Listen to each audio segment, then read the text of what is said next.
The Fantastic Four curse has finally been broken with First Steps. And because my video on the Thunderbolts did so well, I thought it might be a good idea to talk about every single character aspect of this film I loved all in one video, because it would be too difficult to do 4 videos on each of the Fantastic Four. Now, of course, I'll be talking about the main 4, but I have a couple extra surprises along the way, so stick till the end for the tying in factor on how the chemistry of the Fantastic Four gang comes together. I've been realizing that I like actually keeping my intros pretty short, so with that, let's talk about how Reed Richards teaches us how to write a dad. If you haven't guessed already, this video will mainly be focusing on how each piece of the family comes together to teach us how the Fantastic Four wrote a believable family because of the pure chemistry they all have with each other. So I decided I'd start with the man, the myth, the Mandalorian himself, Pedro Pascal, because for being the smartest man alive, that may be his biggest weakness in the film for all the right reasons. Mr. Fantastic's backstory on how his mistake led to the space disaster in which the 4 of them got their powers is a strong motivator behind the scenes of why he wants to be certain his newborn baby will be safe. His fatherly fear of becoming a father is strengthened by that in order to show the audience how far he can actually go, because although he can theorize about alternate universes and teleportation,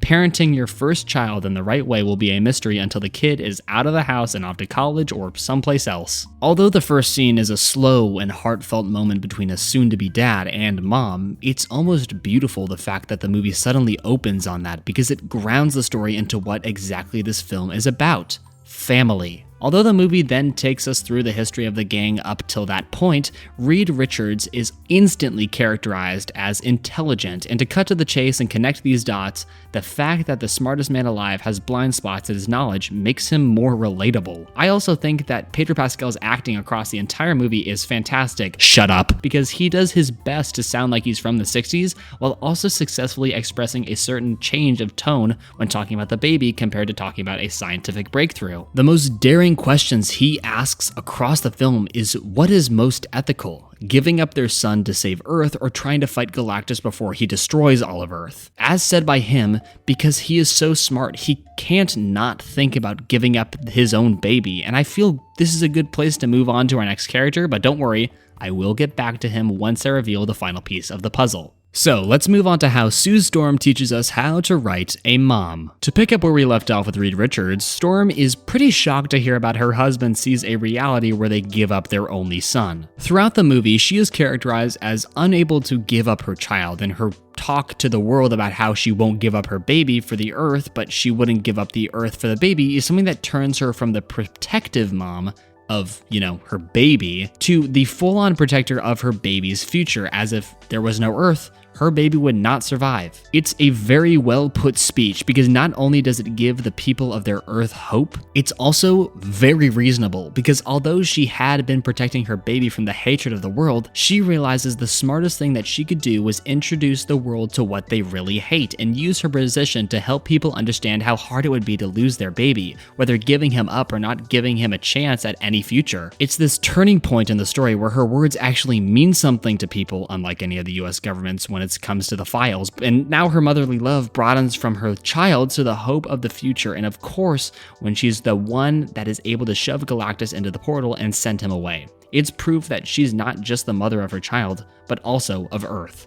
So here's the thing though, she dies. But to rewind back just a little bit, this is how Ben and Johnny teach us how to write an uncle. Now, I don't have much to say along the lines of these two, but there is one crucial component, their dedication, that I wanted to talk about. The only one of the 4 that said anything about giving up the baby was the father.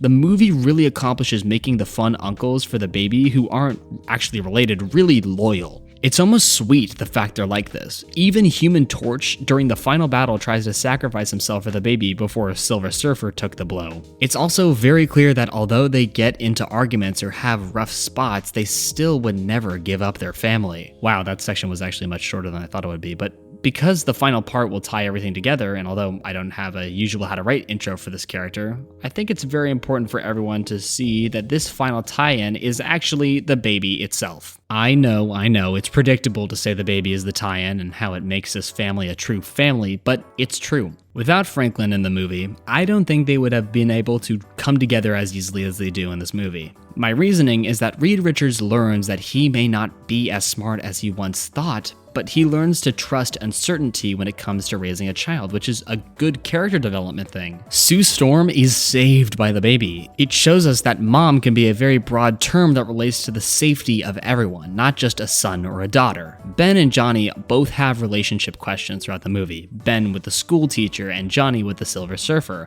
and they learn the power of what being an uncle is and learning to care for the child as much as the parents do, as seen through the final battle. The Fantastic Four is complete with Franklin, even though it technically makes them the Fantastic Five. But overall, this movie was able to really create the perfect chemistry that feels believable because of all those moving parts. You care so much about their makeshift family that even Herbie feels like he deserves to be in the portrait. Now, before I end the video here, there is just one final thing I would like to bring up: Galactus and how to write a giant. The scale of this guy is crazy. I mean, every single time he's on screen, he feels huge, and it's really good it feels that way because it makes him more threatening. It feels like the more we grow to love the family and their chemistry, the scarier he gets, because for a good moment at the end, I fully thought he was going to devour the Earth. And that would be how the Fantastic Four ties in with Avengers Doomsday. His lingering presence in the background as he quickly comes for Earth also makes this movie as a whole have real stakes,